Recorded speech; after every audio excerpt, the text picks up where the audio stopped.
Welcome back to Canada Tonight. We are putting the spotlight on an Indian Canadian director whose work spans 5 decades. Deepa Mehta has credits in film, television, and documentaries, but she is perhaps most well known for her Elements trilogy, which has earned a nomination from the Academy Awards. And in 2013, she was named an officer to the Order of Canada. Acclaimed Canadian filmmaker Deepa Mehta joins me now in studio. Thanks for being here. Really appreciate this. I have run into you from time to time, but I've never had a chance to sit down with you and have just a chat about your life and your journey and your filmmaking. And your films are absolutely stunning. When did you first know that this is what you wanted to do, film? I grew up with film. My father was a film distributor in India and had own movie halls. So I used to spend a lot of my time before school and after school when the car would drop him or pick him up in the movie theaters. So I grew up with films from India, Indian. It wasn't called Bollywood then. Yeah. It was called Indian cinema. So it was wonderful. And but all our lives depended on the box office. So Fridays, my father would dictate my father's moods. If the film did well in the box office, then he would be in a good mood for the rest of the week. And if it didn't, he would be depressed. He would never be angry. And I thought films is the last thing I ever want to do. Because if this is what happens to you, that you're always waiting for some kind of approval or some kind of gain, it eludes you. It isn't certain. Life isn't certain. I mean, I was a young person, but I didn't want to do film, so I did philosophy, and I was going to do my master's, and I was waiting to get into my master's degree for philosophy in Delhi University, and I had nothing to do. So a friend of mine who had a documentary company, small documentary company, said, "Can you please help us out and answer the phone?" So I said, okay, yeah, sure, So after 2 days, he called me to his office and he says, "I'm so sorry, but you're fired. You're really bad on, you're terrible." Answering the phone? Yes, you have a terrible inability to be polite. So that was that. So I said, okay, I'm just helping you out. He said, "But if you're here, you've got, why don't you learn how to do sound or camera work?" And I did that, and I thought, this is fascinating. This is not what I expected film to be like. And so I did my first film for them, which was a 3-minute film on how wheat grows. And I said, how the hell am I going to do this? Grows. How wheat grows. And so they sent me to a farmer's place, and he was there sitting on a charpai, which is an Indian bed, and smoking a hookah and looking at his fields. And I said, how the hell am I going to do this? So I decided at that moment that I'll just film him waiting for wheat to grow. Because that's about what it's like to be, you grow this, you seed a field and then you just wait for it to grow. What do? While it sprouts. So what was... I loved it. What was you said you had an impression of what filmmaking would be versus the reality. What was the difference there? What was the reality versus what you thought it was going to be? I never thought about what it was going to be. I just knew that the result of what you wanted to do, once it went out into the wide world of a theatrical release or a distributor, it really is not in your control how it's received. And that dictated for me as a young person the mood of my father. A Friday release did that. So it was, how is it going to be received? What's the end result? So do you just do a film and forget about it? Because I enjoyed film. Yeah. But I didn't like how it controlled our lives. So what for you then does a successful film look and feel like?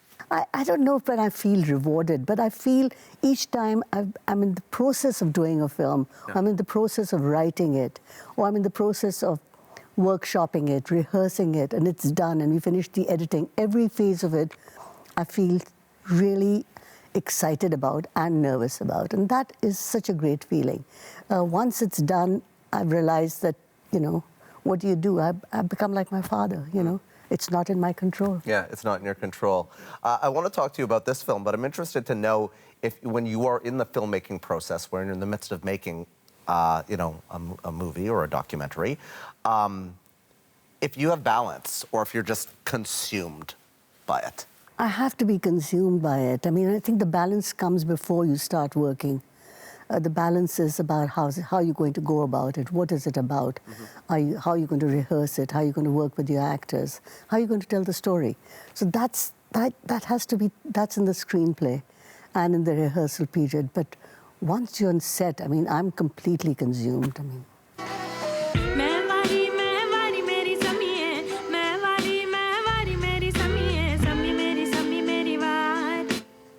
Am Sirat is a documentary focused on an Indian trans government worker. It follows her everyday life in New Delhi as she experiences prejudice and the range of emotions that accompany her journey of self-discovery. What got you interested in looking at trans life in India? I grew up with trans life. You know, the Hijras, which is a sub-community of the transgender in India, is huge. I mean, you see them everywhere. But I got to know Sirat, who is the person I made the film with. I mean, I know the film belongs to her much more than it belongs to me. And I met her, I was doing I think it was it was a pilot, yes, for a Netflix series in Delhi. And I met her there, and she had a part in it. And I thought she was so lovely. She is so positive, and she has such a rough life, a tough life, but I just admire her so much, and I liked her spirit, and she's very funny, and she's super smart, and she's super ambitious, and she's not at all ashamed, which happens a lot with the transgender people, especially in a part of India, in the northern part of India, that is very difficult, but she's gung-ho. She's amazing, yeah. And this film follows her journey. I wonder what surprised you the most about her, about this process? I think that it's not surprised me as much as it confirmed for me that much of my life, I mean, and I think a lot of my life is reflected in her struggle, or in the struggle of all of us. It's not just me. I think it's about the fight between duty and self-determination. What do you feel your duty is towards your parents and your community, and especially if you come from Asia, that's a big thing for us. And self-determination is, what do you want to do? So the fight between duty and self-determination is the one that most of us are, in some way or the other, are always trying to balance. Yeah. And I think I'm trying to balance it even to this day. As you're saying this, I think I'm thinking about that statement. I'm like, yeah, I'm trying to balance that right now, too. I know when this came to the Toronto International Film Festival, there was a lot of great reaction to it on social media. Talk to me a little bit about that, and also, the reaction in India. It was fantastic here. Yeah.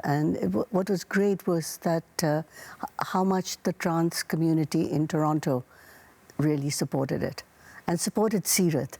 She became friends with many of them, and they'd cook for her, they'd take her out for shopping, and she was lovely, and they were lovely to her. And then when was it?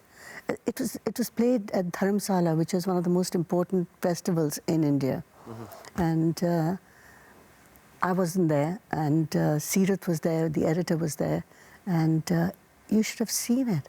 I mean, they taped it for me because they couldn't believe what was happening. I mean, she was totally embraced. They loved the film. She's got 3 Bollywood offers since that screening. I mean, it's amazing, you know. So it's changed her life. Yeah, it's changed her life, which is what she hoped for in some way, is acceptance. You've never shied away from getting political with your films. There's this debate going on in this country now. Some people say trans rights are under attack in this country, in some parts of this country. I wonder what, you showing us a window into what trans life is like in New Delhi, what you hope Canadian audiences take away from this? You know, Travis, I'm a great believer in what Buñuel, who's my favorite film director of all times, well, Satyajit Ray is too, said. He said, the minute you're particular is the minute you become universal. This is a very particular film. Yes, it's set in Delhi. Yes, it's about a transgender person in Delhi. But I think it's completely universal. That's why it really had the reaction that it did, not only with the trans people here, but with the general public. They got it. They got the humanity of duty versus self-determination, and why is self-determination thought of as selfish. You know, that's what intrigues me about this whole thing. I wish I had an hour more to chat with you. Okay. I'm Deepa talking Mehta, too much. Yeah. we got to leave it there. Thank you so much for stopping by here at Canada Tonight. No, my pleasure. Thank you, Travis.